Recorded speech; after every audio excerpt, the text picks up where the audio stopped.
Hey guys, thanks for joining me for another edition of Electric Avenue's YouTube updates. It's another sort of warm week here in the Northeast, and I'm just going to run through the new releases, new arrivals of what we have in the store this week, and give you my little sort of recommends of the week at the end. Um, yeah, not a whole lot of music news. There's apparently some stuff going around about pressing plants having issues getting their permits approved. The Mobile Fidelity and Vinyl Me Please have supposedly been trying to get new pressing plants up and running and been met with a lot of resistance from what it takes to set those places up now, whether you're dealing with the EPA or something like that. But apparently, there's been some issues and delays there, and which is why established plants, if they want to expand their production, it's easier for them to do because they already have all of the sort of stuff that it takes to get those things greenlit. But we're dealing with a time right now, I think, where supply and demand is sort of shifted. And maybe it's just a reflection of being in the summer season in North America anyway. But sales have definitely tailed off. And I think that was to be expected with everyone kind of feeling more free for the first time in 4 years to go out and go on vacations and expendable income and such. I've mentioned this in previous videos, so I'm not gonna harp and bang on about that. But yeah, so it's something that we've definitely felt.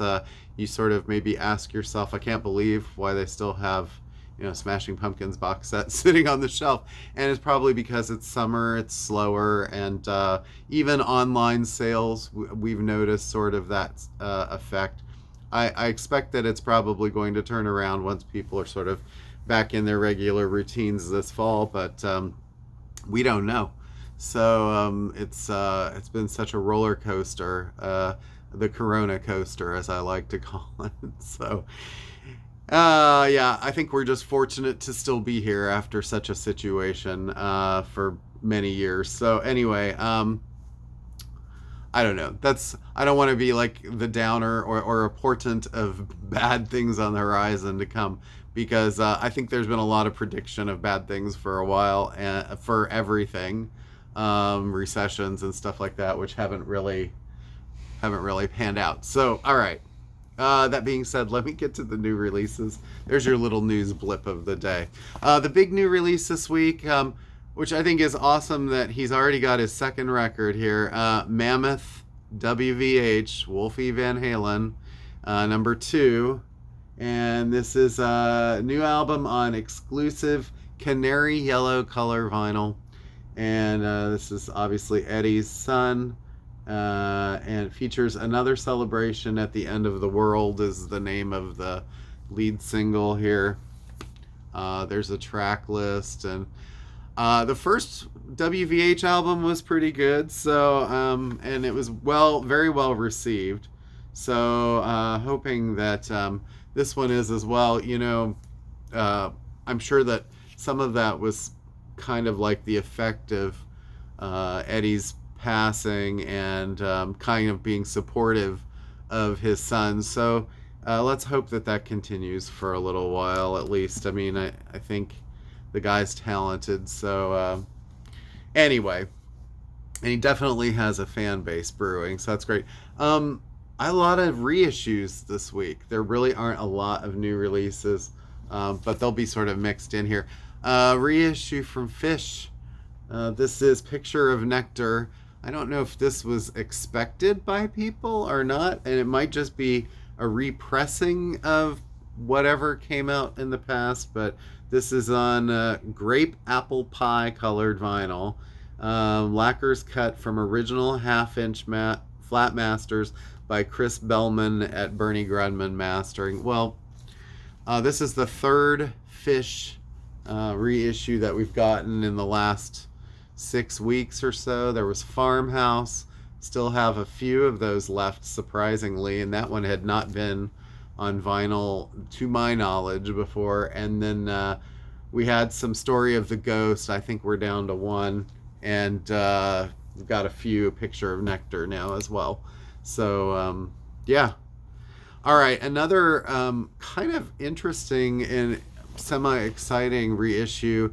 Brad, their album Shame. Brad was a project of Stone Gossard from Pearl Jam, members of Mother Love Bone, Satchel, and their singer passed away 4 years ago. Sean Smith, I believe, was his name. I can't remember. But it's a opaque blue vinyl edition, and this is like basically an indie store. It's an indie store exclusive, but it came out through RSD Essentials. Had kind of something to do with this, I think, or it was an indie pressing. That's really all I know. It's a 30th anniversary of the debut, and it's probably, it was maybe the biggest seller for the band. I'm not sure, it was either this or the second one, but this is the one that most people remember because it came out during the era of 10 and Versus Pearl Jam albums. It's opaque blue vinyl, limited to 2,000 copies, so not very many. And to accompany that, because Brad didn't want to just put out an old record without putting out a new one, so there is a new Brad album, In the Moment That You're Reborn. In the Moment That You're Reborn is the name of this. So Stone is keeping busy while Pearl Jam is kind of doing their things and behind the scenes, and Eddie Vedder's doing his stuff. So, all right, other big reissues this week. We do have a couple Blue Note Tone Poets. This typical Kevin Gray remastering at Coherent. Lee Morgan. This is kind of a big one. Infinity features Jackie McLean, Larry Willis, Reggie Workman, and Billy Higgins. Pretty much any Lee Morgan album, you know you're getting quality. And as I've heard some people on the internet who are major jazz aficionados say, the worst Lee Morgan album is still better than most people's best in the jazz world. So, and probably true here. Recorded 1965, November, at Rudy Van Gelder's studios. So, classic jazz, and a kind of a hard one to get. I don't see that album ever. And another sort of difficult one to find, The Right Touch by Duke Pearson. It's interesting how both the album covers this week are sort of silhouettes surrounded by darkness, but this one features Freddie Hubbard and Stanley Turrentine, two big names right there, and James Spaulding, Jerry Dodgen, Garnett Brown, Gene Taylor, and Grady Tate. And there's the back of that one. Guess I didn't show the back of this. A lot of writing. It seems like that's one sort of like also a kind of take on when there's sort of people looking at jazz records and they're like, ooh, a lot of writing. There's a lot to be said, I suppose. Another indie sort of reissue that you're not going to find like on Amazon most likely. Gil Scott-Heron and his Amnesia Express, and this is called Legend in His Own Mind. Gil Scott-Heron, another jazz luminary, kind of a beat poet in a way, said a lot of things that I don't know, some might find kind of like truth-telling, I suppose. Guy had a lot of problems too, which is unfortunate, but was highly revered and sought after. This is a live recording from April 1983 at the Schauberg in Bremen, Germany. I think it's a double record. It's got an 18-minute track called B-Movie and ends with the track Johannesburg. And it's on translucent green 2LP vinyl. It's not break the bank. It's not cheap, but sort of in the middle. whatever that means. All right, this band seems to be putting out a box set of some sorts every week or two. Grateful Dead Dick's Picks Volume 1. Volume 1, this is remastered for vinyl by Jeffrey Norman from the original tapes for the first time ever. Includes previously unreleased material. Lacquers cut by Clint Hawley and Dave Polster at Well Made Music. Hand numbered edition, limited to 3,000 copies. Again, and not a cheap box set. And I don't know, I would assume that a lot of people probably have this on CD. And the vinyl is very, very hard to get. Like I said, there's only 3,000 of them made. So if you miss it, I'm sorry, and we'll try to get more. Hopefully they'll do like a repress or something like that. I would imagine. There's that other one that just came out, the RFK, that from '73 that Rhino did, and I think they made 9,000 of those, which is probably a little bit more in the ballpark. Now that, I think that had, I want to say at least 6 records in it, maybe more, and this I think only has 4, and it's rather expensive, so that's part of the issue. All right, another reissue. Elton John, Made in England. I've never seen this on vinyl before, and some people will say, oh, more newer era Elton, post 1990 Elton. Why would you want that? This was actually one of Elton's best albums after that era, and I don't know if you can read that track listing, but this album features Believe was the big first hit. Also Made in England was a pretty big hit single, and Please was another single, and so was Blessed. So like I would say, 4 hits, and then he was kind of into doing like one name titles for songs on this album. So other than Made in England, it's Believe, House, Cold, Pain, Belfast, Latitude, Please, Man, Lies, and Blessed. So yeah, but I was reminded when I looked at this that it was produced by Greg Penny and Elton, and Greg worked a lot with Katie Lang, which is why Teddy Borowicki is featured on accordion, and he'd played a lot with like Jane Siberry and other Canadians, Katie Lang. So yeah, so there's some Canadian connections there, ironically, for an album that's made in England. But that was a good record. All right. My heart. I feel so, sad when I see these pictures, because I used to love this band a lot, and I loved the Specials, but I also love Funboy 3 and Terry Hall, who passed away recently. This also featured Neville Staples and Linval Golding. What can I say about this? I mean, this is on red vinyl, first of all. Translucent red, a reissue. It might be the first vinyl repress, at least one in a long time, that I've seen. This was kind of not as big of a deal as it probably should have been back in the day, but if you're someone who's kind of in my age group, you remember seeing their video for It Ain't What You Do, It's the Way That You Do It with Bananarama a lot when we were sort of younger. And it was kind of like my introduction to Bananarama in a way too. But so much fun and dark too.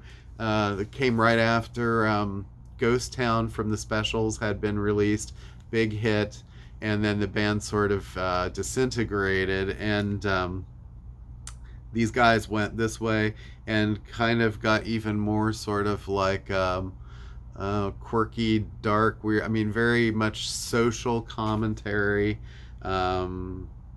songs that have pretty like deep lyrics, even though they sound like kind of trifles, musically in some ways. But I love Terry, love his vocals, and he just seemed like he'd be a really cool person to know. And their second album, Waiting, also gets a reissue, and these are being put out in England, and then we're importing them here. It's I would say more musically sort of like streamlined than the first album, and unfortunately it didn't sell very well. I remember seeing it at one time sitting in like cutout bins back in the early 80s, because I think they expected it to do better, but it just didn't catch on. But it's a great album, and it was produced by David Byrne of Talking Heads, and this actually features songs like "The More I See, the Less I Believe." "Tunnel of Love" was the title. "Farmyard Connection," which was sort of about animal cruelty, and that was obviously still a big topic, but a topic then. And has their version of "Our Lips Are Sealed," which Terry co-wrote with Jane Wiedlin of the Go-Go's when they were dating, and then the Go-Go's ended up recording it first and had a really big hit with it. And I love Fun Boy 3's version of it too. It's sort of more mellow and restrained, but it's just another great take on a great song, and they both wrote it. And then it ends with the song "Well Fancy That," which sort of recalls Terry's being sexually abused by someone on a school trip as a child. It's a very like the music sounds very lighthearted on these albums, but the topics are pretty deep. And so anyway, there's a song about weight loss, which is kind of probably somewhat I don't know, controversial. But anyway, Fun Boy 3 reissues, R.I.P. Terry Hall. I can't remember if any of the other guys have passed away now or not. There's so many people dying all the time. It's like hard to keep track of. But anyway, Panda Bear reissue, Tomboy. So if you're a Panda Bear fan, I mean, his last album was really great. The one he did with Sonic Boom. Or if you like Animal Collective, you might want to go back and pick up Tomboy. It's been a while since that's been in print in the U.S. Another great reissue. I haven't seen this one before. Luna.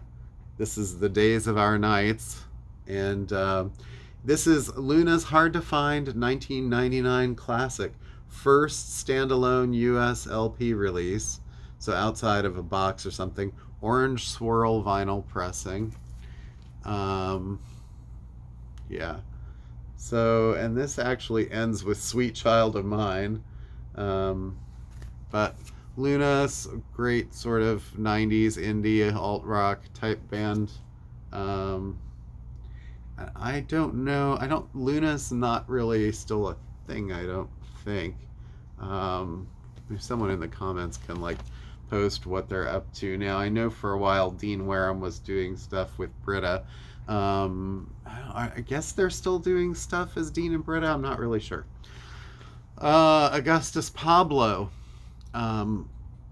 Totally, if you're in reggae circles, you know who this guy is, like the air you breathe. But totally underrated, at least on this overall music scene. And he had a record out for Record Store Day this last year. It was called Thriller. That was kind of interesting. This one is Roots, Rockers, and Dub. Features a lot of stuff. I see King Tubby's name on here, but all songs produced by Augustus Pablo. Pablo's Armageddon, Memories of the Ghetto, Pablo's theme song, Mountain View Dub, Brown Jim. Yeah, I can't recommend him enough if you like reggae stuff. Dinner Party, Enigmatic Society, Dinner Party jazz sort of group. The second album from the acclaimed supergroup, highlighter yellow vinyl, limited to 2000. The last one sort of talked a lot about Kamasi Washington and people like that on it. I'm not sure exactly who's in the band here, because they're not really listed on the outside, but if you're a jazz fan, you might want to check that out. A couple other jazz reissues. Azimuth, This might have been out before, but Telecommunication. This is a jazz dispensary title. So, like, recently there was Idris Muhammad, Jack DeJohnette, Leon Spencer. Those were all also um, Jazz Dispensary reissues. And Jazz Dispensary does great work. And this is, I think this is more sort of like modern um, fusion jazz, I suppose, with more of a kind of a world music type, but also I don't know if it's electronic. It's a lot of keyboards and vocoder and stuff like that. Also, this band, which is a little like funk leaning, I suppose, Pleasure. They're another sort of hybrid of things. This says, and this one actually has a sticker on it, which says Jazz Dispensary Top Shelf Series. The scorching hot disco funk classic returns to vinyl after 45 years. This was produced by jazz legend Wayne Henderson, all analog mastering from the original tapes. Kevin Gray at Coherent Audio, pressed at RTI. So both Azimuth and this are in that group. All right, a few more things here. Madlib, Rock Conducta, Volume 2. Volume 1 came out a week or two ago. This is an indie exclusive RSD Essential Smoke vinyl. I don't know if it's billed as RSD Essential, but it says indie exclusive on it. Came from that basic series of stuff. Bruno Mars, 24 Karat Magic. This album has been out before, but this is part of the Atlantic series, and they've been doing mostly clear vinyl pressings of these things, I guess, as sort of like a kind of like an homage to the 75th anniversary. Watch, those will probably be worth money someday, because they'll be like, oh, did you get the clear 75th pressing? I don't know. And then something that sort of showed up a little late, but the Used, Toxic Positivity. This is the new album from the Used, 2-record set, and this is the indie exclusive picture disc version. I think there's a regular vinyl edition of that too. Anyway, and a couple CDs of note. New Rick Springfield Automatic. I think this might be coming on vinyl soon, but it's kind of an interesting picture of Rick on the back. Yeah, Rick, it's been a long time. 20 tracks. That's a lot of Rick, and it's got a parental advisory on it. Go figure. Rick is getting mouthy. And Bob Marley, and this one's called Africa Unite. And basically, I think, some of these artists that have passed, they keep trying to find ways to reinvigorate their catalog and kind of spice things up a little bit. So he's sort of being mixed with a lot of African artists. I don't know, I hesitate to say a lot of those names, but I probably read Afro-B, Nutty O, Rima, Skip Marley, Winky D. Yeah, well, I don't know who any of those people are, but it could be, kind of interesting to hear sort of the African influence on reggae music. It does feature like One Love, Redemption Song, Buffalo Soldier, Waiting in Vain, etc., but with that kind of a spin on it. Okay. This week I wanted to highlight an artist that I think maybe only music heads and music aficionados and British people probably know who this guy is, and Americans maybe not as much unless they're into music or into this kind of music. But my recommend this week is Scott Walker, and this is Scott 2. As I said before, I tend to recommend albums that I have in the store, so I can, say if someone decides to buy it, I'd be like, oh yeah, I have this. My favorite Scott Walker album of these early ones is Scott 3. And I don't have that one in stock to sort of show you right now. But Scott 2 was probably his biggest selling solo album, either this one or the first one, I guess. But Scott Walker was part of the Walker Brothers. His last name was originally Engel. He was from Ohio originally and went to the UK in the mid 60s to get a pop career off the ground. And he'd been a long time singer. And so he joined a band called the Walker Brothers, which was made up of three guys, none of which were actually named Walker.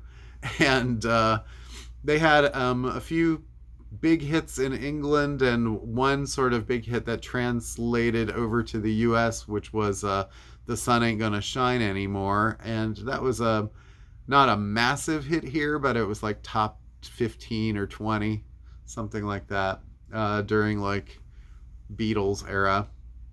And so he wanted to go solo and do his own thing, and the first couple albums were really popular. This one was extremely popular in England, not so much in the US. And he would basically be considered, I guess, he could put him in the category with like Sinatra, someone who was, or I hate to say like Perry Como, because or Andy Williams, because I think he had definitely more depth of his material than that. Probably like I would say the young Sinatra in a way. For me, Scott has a vocal or a voice that was probably not surpassed in the crooner field. And it would have been him, Sinatra, and maybe Tony Bennett, I suppose. But what a voice this guy had. And he just passed away not long ago, maybe 4 years, 5 years. What a career, too. So these early albums, they were sort of like kind of art song type things and mixed with pop of the day. And he started doing sort of like a mixture of original material and cover songs. And by the third album, he was getting more original material on there. And by the fourth album, it was almost all original material. And he'd gone from having, this was like a #1 album in England. By the time the fourth album came out, I think it didn't even chart. And we're talking a difference of maybe a year or two. I mean, they came out so fast. And so then he spent most of the early 70s doing like kind of country, lounge type country albums that didn't sell that well. He had a TV series in the UK where he kind of like, I don't know, showed like musicians, talked to musicians, and sort of a variety and performance show. Didn't last for many years or anything. And then kind of would reunite with the Walker Brothers from time to time, and their music started to get more edgy. By the time the late 70s happened, Night Flights came out, and that was a more edgy record because of Scott's material mainly, which was pretty much, well, that was a whole side of the album, or pretty much a whole side. And there was some pretty dark material. And then from there, he got even more sort of way out and was basically doing music on his own terms, and was about one of the most, by the time he passed away, one of the most avant-garde modern singers that you could probably think of, as far as like the lyrics to the songs, the material, the musicianship. He was no longer singing tunes like this. He was singing more like just kind of intoning on notes and striking sort of arrangements, whether they were orchestral, or there was one scenario where he brought in a side of meat into the studio and had the drummer punch it as the rhythmic element to that song. So he really went way out, but he still kept a foot in pop and more sort of listenable stuff. He had a song he submitted to a late James Bond movie that wasn't used for the theme, but it was on the soundtrack, which sounded more like this kind of material. And he also produced like a pulp record for that UK band around 2000, curated festivals, music festivals. So he was still very active in some ways. I mean, not only very active, there were years of inactivity, or years where I guess we didn't really know what he was doing, because sometimes it would be 10 years before a record would come out, and he's all of a sudden got more prolific again at the end of his career. But I would say he's a huge influence on artists like Mark Almond and any of the sort of like modern crooners. And I'm a huge Mark Almond fan, not the band, the singer from Soft Cell.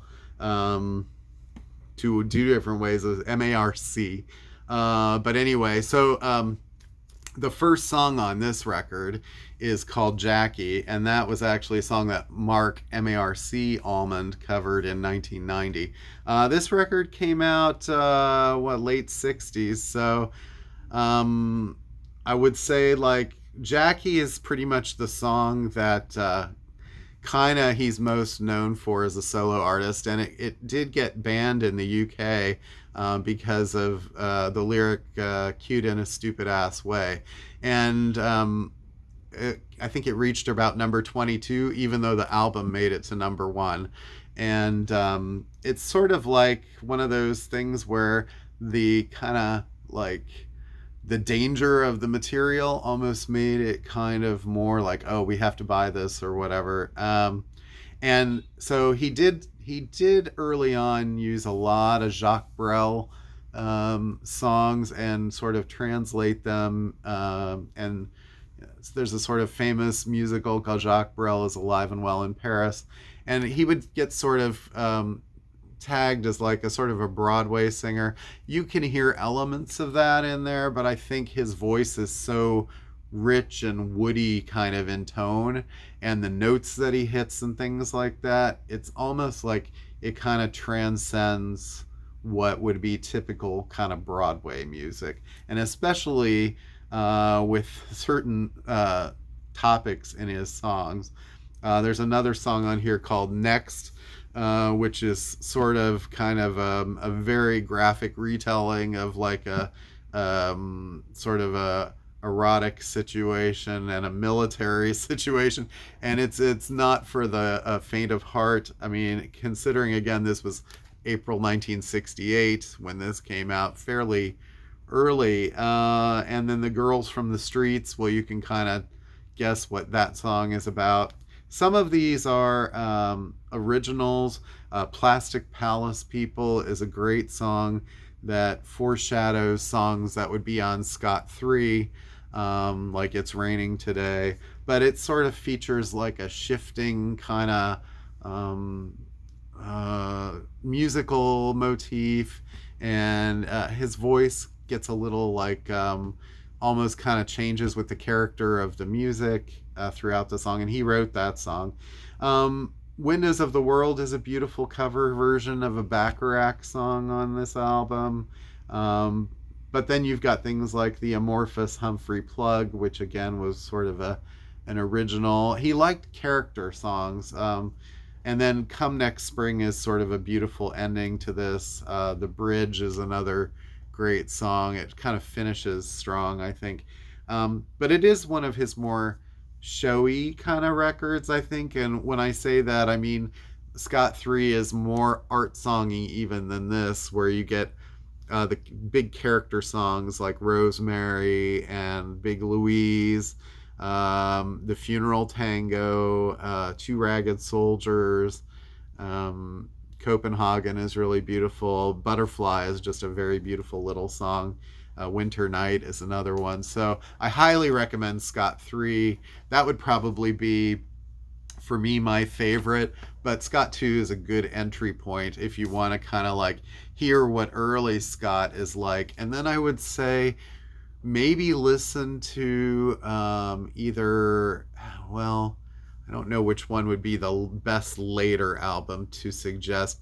Tilt was a pretty great album that came out in the early 90s. 95 actually, but that's kind of a dark record. And I suppose even darker was The Drift from 2006. But either, I would say maybe listen to either Tilt or The Drift to see just how far Scott Walker went from this to that. It's almost like listening to two different artists, really. And there are certain people that I sometimes think about that I think I can't believe how far that artist went from point A to point B in their lifetime. And so he's very fascinating. And sort of a late discovery for me. I mean, I probably first listened to Scott records in my late 30s or early 40s. So, and he has been featured on Record Store Days now too with releases as well. So, kind of his legacy is being preserved in a way. But he was sort of a victim of an industry that sort of pumped him up and then turned its back on him as soon as he wasn't pumping out the hits anymore, very quickly. And actually, I don't think they probably didn't like how headstrong he was. And then he kind of had to play a game for a while and then was like, I've had it with this. And is really a musical maverick in a way. So, yeah. So Scott Walker is my recommendation for this week. It's a quirky one, but one worth checking out, especially if you like 60s singer-songwriters and people who are willing to take chances with their music. I would say listen to Jackie first. It's kind of like a pop-ish song. And then maybe listen to Next and go, oh my gosh, I can't believe that. Now, he's not the only one who sang that song historically, but that's a famous version of it. So, all right. And yeah, and then he became a real great writer in his own right. So thanks again so much, guys, for joining me. And next week is August 11th. Backtracking and forward tracking. Next week, big release from Neil Young, Chrome Dreams. The original one is coming out, and that was a 1977 unreleased album of his. So we will have that. Also next week, some reissues. Herbie Hancock and Wayne Shorter have Verve Acoustic Master series reissues. There's also David Bowie, Ziggy Stardust soundtrack reissue. De La Soul has some reissues. Lush and Elvis Presley. Those are like the main reissues next week, other than Neil Young. Also, new releases from The Hives, Jungle, Public Image Limited, and a Liam Gallagher live record are all scheduled. And then moving forward to August 18th, Hozier with his third album, and that is going to be probably, I hope, very big. He's someone that has maintained quite a large audience through the pandemic and keeps selling records all the time. Fantastic artist. And the other big thing on August 18th is Talking Heads, the reissue of Stop Making Sense. And I say reissue, it's more of a deluxe expanded reissue because it'll be a 2-record set and it will include songs that were cut from the original that they had to make space to squeeze on one record when it came out the first time. So we'll include Tom Tom Club's Genius of Love and other material that got cut from that. And I believe there's a box set and a video for that as well, some kind of Blu-ray or something. So anyway, a lot of stuff still happening for summer. A lot of great music has come out. So if you were out vacationing for a month or two, you should probably get in or start checking out what you missed, because there's been a lot. Just watch a couple of these videos and you'll see what I mean. So, all right. Oh, we did also get the Ultravox Quartet, the CD box set for that. That's 6 CDs and a Blu-ray for under $80. Not a bad deal. Get a Steven Wilson mix in there as well, and a full concert from that. And remember, George Martin produced that album, famous for producing who? Isn't he the 5th Beatle, right? Okay. Thanks, guys. Have a great weekend. Thanks for joining me again, and we'll see you soon. Peace. Take care.